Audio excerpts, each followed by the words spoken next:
And whose team is this? Is this your team? Or is this your daddy's team? Thanks for listening to the Dad Mode Podcast, common sense parenting in a politically correct world. Here's your host, Andy Carlson.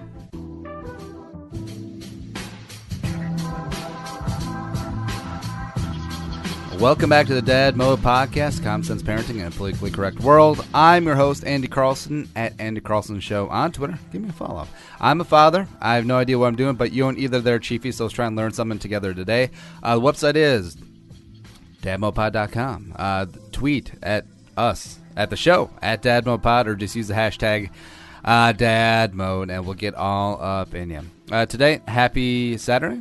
Back once again. No Nick-a-son this week, as it was kind of hectic as we're wrapping up. Margaret is getting baptized this weekend. A lot of crazy shenanigans, some family in town, and everything like that. And it's exciting times. We've talked about how the year of firsts, and we're coming up on Muggsy's first birthday, and that'll be a whole blowout in itself. But the first football season, first Thanksgiving, first Christmas, first Easter, first steps, first words, first babbles, first everything, and now baptism. And it's a very big thing. As the wife and I are both Christian, and we would like, except we're not hardcore. Like we're not as good of Christians as we probably should be. Like we don't get to church every single Sunday. Maybe go once a month, maybe twice a month. But we just want Muggsy and our future kids to have the background of organized religion, where it does does teach you discipline, does teach you the right ways to live your life. Now, there are some aspects about organized religion that are really, really terrible, and we'll talk about those on another day. But just the mindset that I want to put into Muggsy, that we're a peaceful people, and help out whenever you can. Give back to the church, give back to something you believe in, and just having faith beyond. We're a couple multi-celled carbon-based organisms just living on this rock waiting to die, or waiting for an asteroid to hit us. And I'm still not quite sure what I want for her, but she's going to make her own decision. But we're going to give her a decent baseline and example like that. And the topic today is along those lines, about how we can't really control what kind of work ethic our kids are going to grow up with, but we can sort of, like the training wheels, and then give them a good push. We can set them up for success down the line just merely by setting a good example and instilling in them how to go about work, and whether that be actual professional work, whether it be working as a volunteer or side projects, or coaching a youth sports team or anything like that. You just want to lead by example, and it's important. I want Margaret to always know that you always have to have your hustle on, and even if you are like working a 9-to-5 or working in academia, those jobs can be ripped away at any time. Like if you're working for a Fortune 500 company and they're publicly traded, they got shareholders to answer to. And you know what? Just because it was the salad days a couple years ago, we had a bad quarter, and we got to bump up our quarter numbers so our shareholders aren't pissed. So let's lay off 5,000 jobs. And that could be you. And then what the hell do you do? So all of a sudden you're 48 years old. You're not old. You don't have enough to retire, and you're kind of out on your ass. What do you do there? But the person who has the side hustles on, say the person is like a middle manager for sales or a middle manager for HR. We'll say, just throwing out something random. If that person owns a couple of rental properties, owns a storage facility, does a couple of like online affiliate things, and they're going to be fine. Say they sell Mary Kay or something else on the side, they're going to be fine. And the great thing about them is that they can kind of take their time, ease into whatever career is going to be next. They can take a class, they can go back to school, they can work for free for a while just to get experience and get their foot in the door in a career that they really want. Whereas the person with no side hustle has nothing else on the side. They pretty much got to take whatever comes their way, and soon, as most of them are living paycheck to paycheck. And it's something that I don't feel a lot of kids today are being instilled in. This is an old man talking about, well, back in my day, we used to milk cows in the morning, went to school, played football, and milked cows in the evening, and said our prayers and went to bed after a glass of whole milk. And now it's not really that. It's like you don't have to grow up on a farm to have a good work ethic. It really helps. It does really help. And I'm just thinking about, I grew up in a small town. I wasn't a farmer, but I had tons of farmer friends, and even up in the cities now, you see, like a lot of our friends from college and stuff grew up on farms, and you can just tell that there's a different mentality that they approach work, whether they approach exercise, whether they approach their personal relationships, things like that, just with a different work ethic. It's just really different. It's night and day. It's like when they decide to make up their mind, they do it. They'll put in the work. They won't wishy-washy, and they won't quit when it gets tough. And now that we're in, let's be honest, this is the greatest time in human history to ever be alive. I mean, there's so many conveniences. Food is cheap, despite people saying that, oh, people can't feed their kids. It's like, you know how much a microwave burrito costs? You know how much a bunch of bananas and a loaf of bread costs? You can eat. Just go get a big bag of rice, big bag of beans, and you'll be fine. You'll have sustenance for $3 for a family of 4 for 3 days, and you'll be all right. So don't give me that bullshit about not being able to feed your kids. What were we talking about? Oh, but this is the best time to be alive ever. And I do start to see, and I always talk about my generation quite a bit because that's really the only generation I've grown up in. But we were the first video game kids. We were the first real latchkey kids. Back in the 50s, 60s, 70s, besides Atari, you didn't have kids sitting around on the weekend or sitting around in the house in the middle of the afternoon during a summer, just playing video games all day long, drinking Mountain Dew, eating Doritos, and just mashing away on that Super Nintendo, Sega Genesis, or PlayStation. Oh, or an N64. Yeah. And the thing about it is that when they get out into the real world, after their job has literally been lazing about, playing video games, getting involved in the internet once the internet started becoming a thing, and just basically being hermits, no. I'm as an employer, I'm not going to be looking for them if they lead on the interviews like, oh, well, I'm a master at Zelda, and I have the best score ever in StarCraft. Although, yes, you can make a living in StarCraft. Let's not go down that rabbit hole. But my generation was the first generation of kids that they got handed everything. Everything wasn't a struggle, or they had to earn. And it's always about earning things as opposed to being given, like getting paid for chores that you do, getting paid for the work that you put in as opposed to allowance. And Muggsy and her future brother and sisters, they're definitely going to do work for wages around here. And it's not going to be, well, here's your allowance, $20 a week, do whatever you want, because kids don't appreciate that. I grew up with a kid whose dad was pretty well off. And every single week, he got $40 as an allowance. Now, that doesn't sound like much now, but to an 8th grade kid who has no other bills, that's kind of a lot. And that was back when you could buy like 20 ounces of Mountain Dews for 99 cents. So every single week, that kid is getting $40 on top of being spoiled rotten, which he was. And he had every pair of new Jordans coming out. He had all the Tommy Hilfiger stuff.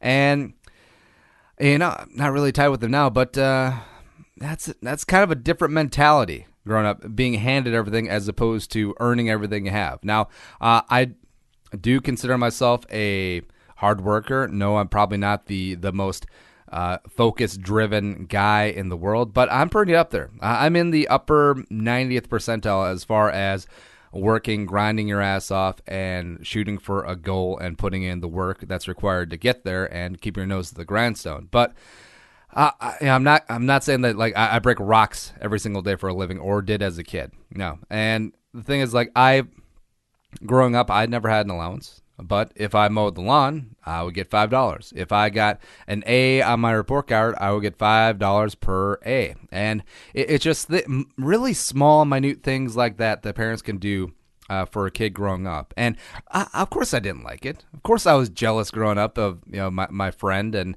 he's getting $40 a week, and meanwhile I'm getting maybe $10 a week for mowing the lawn and doing some other chores around the house. It's like, man, he's making 4 times as much and ain't doing shit, and I'm busting my ass and getting a quarter. Ooh, that's like a small microcosm for life sometimes.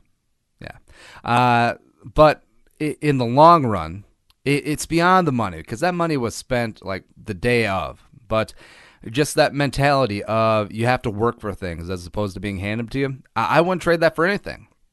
I bring that to my various works and businesses every single day. I bring that to the podcast. I bring this to all the 17 other shows that we do here. And it's just something about grinding and never griping, never complaining, and getting your foot in the door in an industry like I'm trying to do with radio or upper tier podcasting. It's we're bringing a couple of dollars in the door now. Now it's nothing to make a living off of, but it's definitely nothing to sneeze at either. But for the first year and a half, I lost money. Paying for storage, paying for equipment, paying for Adobe Audition, and paying for everything like that. So it was a sunk cost for a year and a half, beyond working for free, but just getting that experience in and knowing that, hey, if I keep working here, if I keep my nose to the grindstone, if I keep churning, if I keep my eye on the prize, this is all going to be worth it. As opposed to kids and adults who are given everything. You want me to work for free for a year and a half? Or you actually want me to pay money into this? No, I'm not good at that. And then you achieve nothing and you do nothing. Because as weird as it sounds, and like I'm saying, like the businesses I'm in and also in podcasting, it's not breaking rocks every single day. But at the end of the week, when you're sitting down after a weekend, after you have worked a Saturday morning or even an entire Saturday, and just sitting with your family, watching a movie, having some popcorn, maybe cracking a beer, it's you can be proud of the week of work you did. Whereas, if you're the trust fund kid, or if you're working a job but you're kind of pissed off, you feel entitled, you're still the entry level guy even though you've been there for 2 years, and the boss notice when you feel entitled as opposed to just being a worker. And workers do get rewarded in the workplace, because when downsizing comes along, guess who they're going to get rid of? Are they going to get rid of Evan, the guy who mails it in and thinks he should be making $100K a year just because he's Evan? Or Chuck, the guy who makes just as much as Evan but does twice as much work? Wonder which one the boss is going to keep. Even if there is a downsizing, I wonder which one he's going to keep, which one the boss is going to promote to middle management, maybe eventually become partner someday down the line. And if you have your own business, set an example from the top down.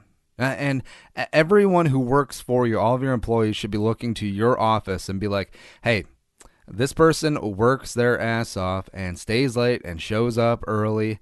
That's the tone. That's the tone setter. I think about how many jobs you've worked where the owner or the boss or the person in charge is just a lazy POS and is merely going through the motions and skating by. Maybe their dad gave them the company, or maybe they built it up to the point where they can start cruising it. And, that's fine, but just don't show up in the office. And I want Margaret to have that sort of mentality of the former. I want her to be the visionary, be the one who is like, hey, it's my name on the building, my name on the website, and my product and my reputation on the line. So I'm going to work my ass off, work Saturdays, work Sundays even. Thank you very much. And, if you're working for someone else before you open up your own business, be that example. Beat the boss to work. Stay later than your boss. Get more done than your subordinates. And it's just like the example earlier. Be the guy who survives the round of firings, or be the guy who gets promoted because you do good work, you're dedicated to your craft, and no one has ever been unemployed by working hard and doing good work. See, that's the thing. If you do good work, you will always be in demand, because there are so many people, especially with the current generation of 30-somethings and younger, that don't. They're too jaded, they don't give a shit, and they just kind of really phone it in. And bosses understand that. Bosses, companies, everybody knows that. And if you have your own company, guess what? You're going to be SOL here pretty soon. And my generation was one of the first ones that just had things handed to them. It was the first generation where spanking was wrong. And yes, spanking is not the be-all, end-all, but there was a strong correlation between the end of spanking and the end of discipline. The end of parents being parents and parents being their kids' best friends. And I love my kid to death, and I'm sure that we'll have a very, very fun, very friendly daddy-daughter relationship. But it's never going to be a spot where I'm the daughter's BFF. I'm going to make that very clear, and my job is to set an example for a young lady coming into this world to make this world a better place. And don't be a negative on the ledger of life. We've got way too many negative princesses out there who feel entitled, who feel like their shit don't stank, and we just don't need another douchebag out there. And just think about stories that my dad told me about my grandpa. My grandpa, sweetest guy in the world, was a really handy do-it-yourself type guy, former electrician, and never ever raised his voice at me. Never, spanked me as like a punishment, and never anything like that. So he's just this one of my favorite guys growing up. My grandpa and grandma babysat me quite a bit growing up since we lived across the street, and he's just the sweet old guy. And like some of the stories that my dad and my uncle tell me about my Grandpa Rocky growing up is like, yeah, I'm telling you, Grandpa Rocky was a mean son of a bitch. Let me tell you, if we got out of line, if we didn't do our chores, if we talked back, that belt was coming up, boy. I tell you what. And it's funny. It's because it's not like my dad, rest in peace, or my uncle are now these or were the sniveling in the corner, needing therapy every single day type people, as everyone associates discipline, strict discipline, maybe even capital punishment. Not capital punishment, but corporal punishment. No, we're not talking about Adrian Peterson lacerating his kid's scrotum type level, but a firm hand growing up. It's not like like my dad and my uncle are now in therapy.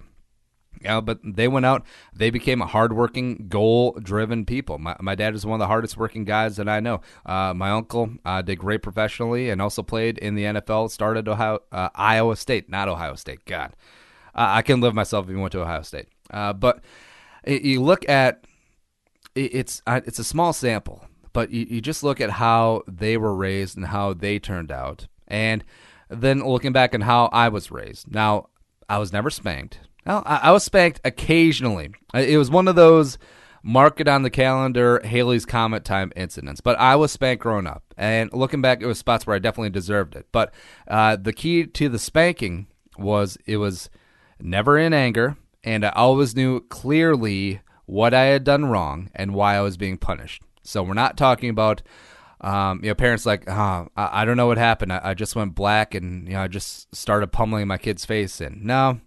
Definitely not something like that. But yeah, my dad wasn't my best friend.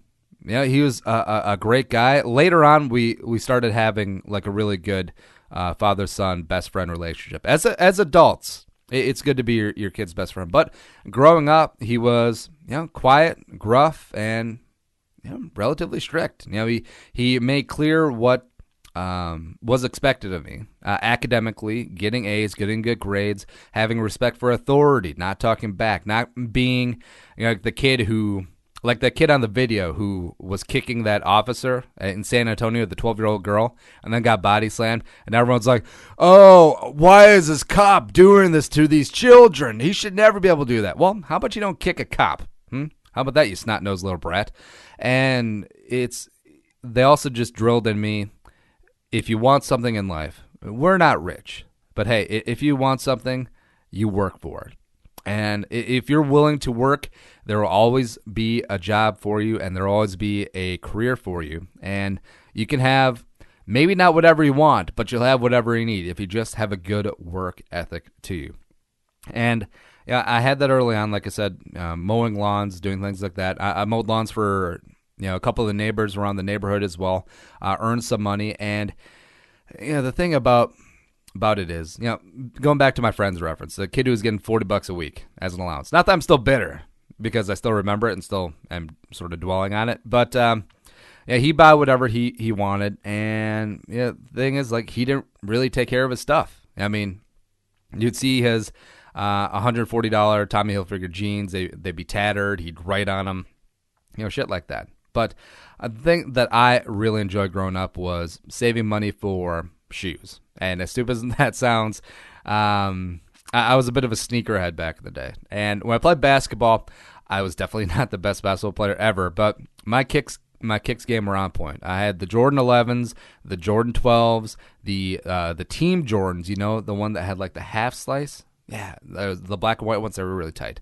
And then also some green, the Allen Iverson, the Answer ones, the Reebok ones. Man, those were fantastic. And the thing is that I bought all those myself. Yeah, the money I saved mowing lawns during the summer, working at a grocery store. I started working at the store that my dad was the night manager at when I was 13, worked there all through high school. Every single paycheck, I saved a little more and a little bit more. And I'll tell you what, those are still the purchases I'm most proud of in my life. And the fact that, back then I didn't have the mortgage, I didn't have the phone bill, I didn't have cable bill, I didn't have all these other 17,000 bills just flying around. And but it just felt good. It just felt like you earned something when I tried on those Jordan 11s for the first time. It was cathartic. I still dream about those shoes today, and I will tell you, those shoes were kept in peak mint condition all the way through, and I still have them in storage somewhere. In fact, I should bring them out. Yeah, and I want Muggsy and future kids to have that sort of mentality when it comes to, you're going to appreciate something way more if you do the work, you put in the time, and you earn it yourself. And that thing's going to get taken care of. Like, you see, as opposed to having me or your mother hand it over to you. Because you see this all the time with kids in cars. And I had a couple of high school friends, 16 years old, bam, they got a new car, whether it be a Mustang, whether it be like a Ford Explorer or something like that. They just got handed to them. And do you think those cars were the cleanest on the inside or the outside? No. Lots of food wrappers everywhere. You can eat my car. Oh, you can spill your soda. You can spill pop. Yeah, that's fine. Yeah, go ahead. I mean, what do I care? Whereas me, I didn't have a car right away from 16, and in the microcosm type world that you live in, that's a big deal. I was one of the younger ones in my class, so a lot of my friends were already driving, already had their own cars. So you kind of feel like a loser. It's like, man, I'm one of the last ones to turn 16. I don't have a car. This is bull crap. But my grandpa struck up a deal with me. Now, a couple of years before I turned 16, wasn't right at 16. He said, whatever you can save from your grocery store job, from doing odd jobs around the house, mowing lawns in the neighborhood, I'll match it. And we'll buy a car when you turn 16. So he did this a little bit ahead of my 16th birthday, so I think I had 1 or 2 summers to stockpile up some cash. And eventually I put together $2,700. And I remember it exactly because I wanted to get to $3,000, but I just didn't quite get there. And for $5,400, my grandfather and I went down to Dahl's Auto Works. I remember right now. I still remember to this day. And we bought a Chevy Corsica. And it was a gray exterior, a red cloth interior, Beast 1995 Chevy Corsica. Or maybe it was 94. It was one of the two. And it's one of those things, too. It's like, yes, it wasn't the greatest car in the world. Yes, it ran. Yes, it got me to point A to point B and point C on the weekend. Yes, it got me a couple of dates because, you know what I mean. But that car was clean. That car was car washed every single week, and that car was taken care of, well maintained, oil change, filters, maintenance, brake pads, everything like that. Because you appreciate it so much more when you got some skin in the game. And yes, I was underwritten by my grandpa and my dad for the purchase, but the fact that you had to put up half of your own money and busting your ass at a grocery store, which is not fun. it's kind of boring, monotonous work. You're on your feet constantly. But it is kind of nice where you kind of know the games that go on in the grocery store now. Like you understand why things are on sale or where like things are placed in the store. You kind of understand. But that's what I want Muggsy and the future kids to have in them, because it's not going to be allowance. It's going to be, hey, Margaret, we're doing some landscaping. I'll tell you what, if you pick up these random sticks that are flown about the yard, or the random bags from sand or cement or whatever, I'll give you $5. And you put them in the garbage bag. Yeah. Or we have a stupid crabapple tree, and we're probably going to rip it out, but it'll be like, hey, Muggsy, how about you rake up these crab apples and put them in a bucket, and I'll pay you $10 per bucket. Yeah.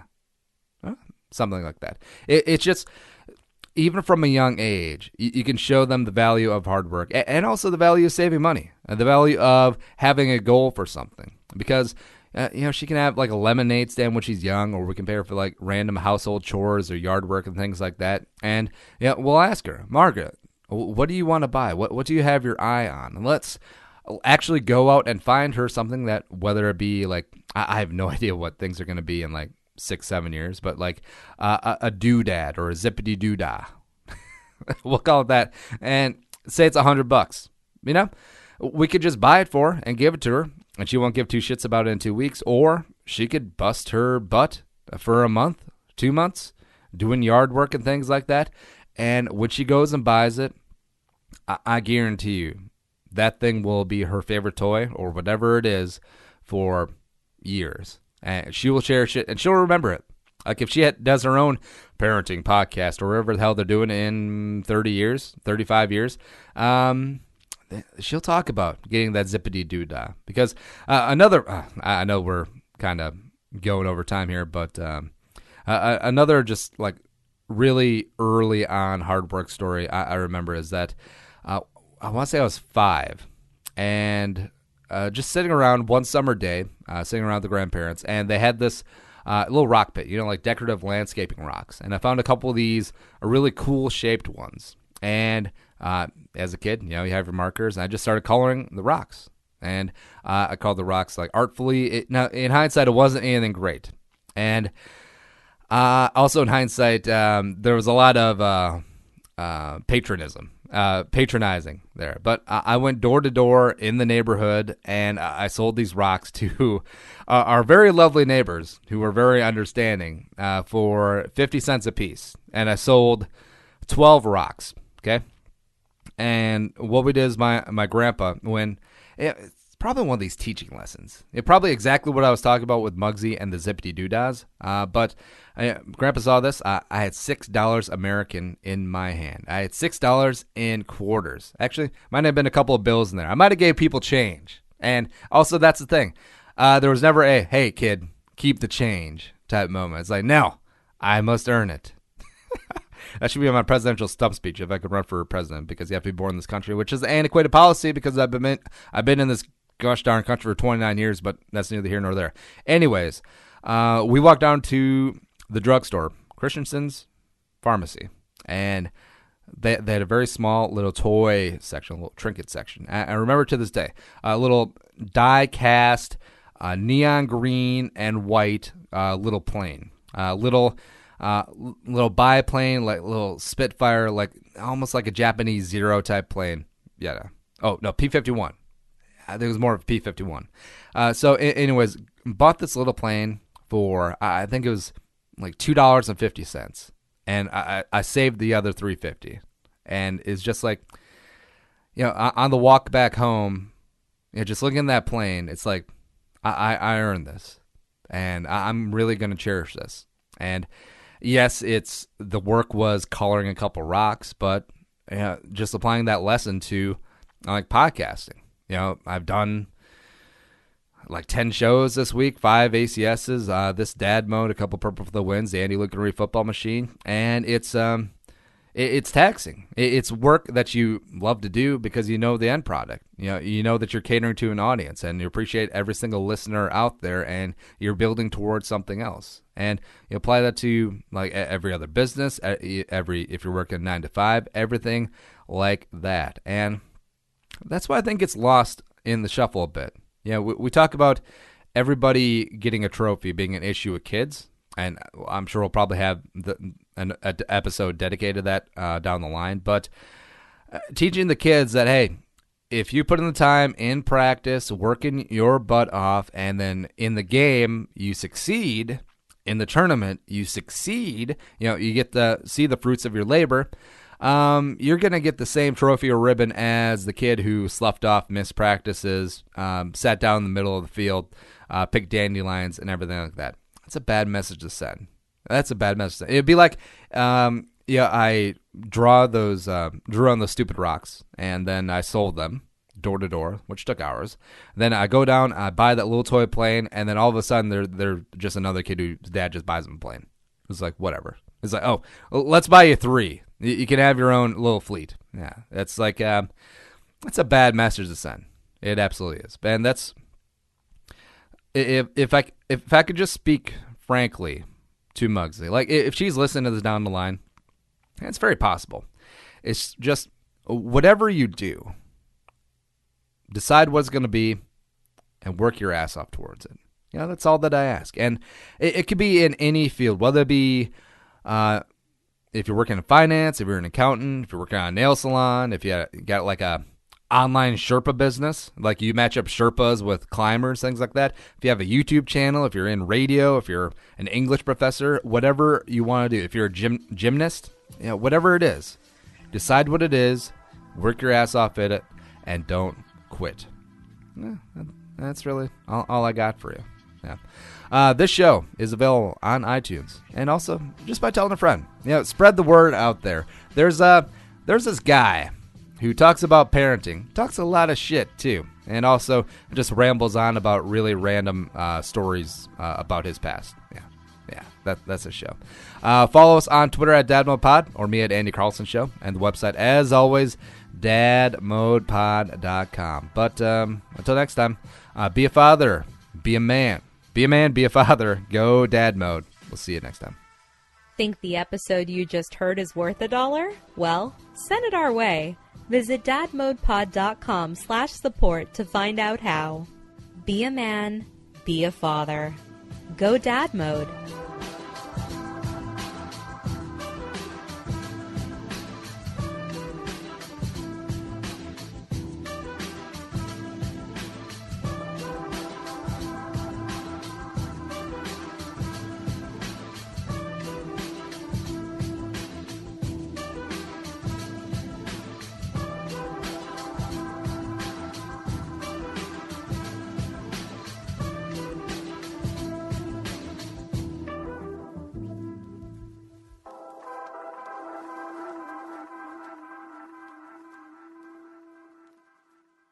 The music is created and produced by Deeb. To hear more of his tracks, visit soundcloud.com/Deeb.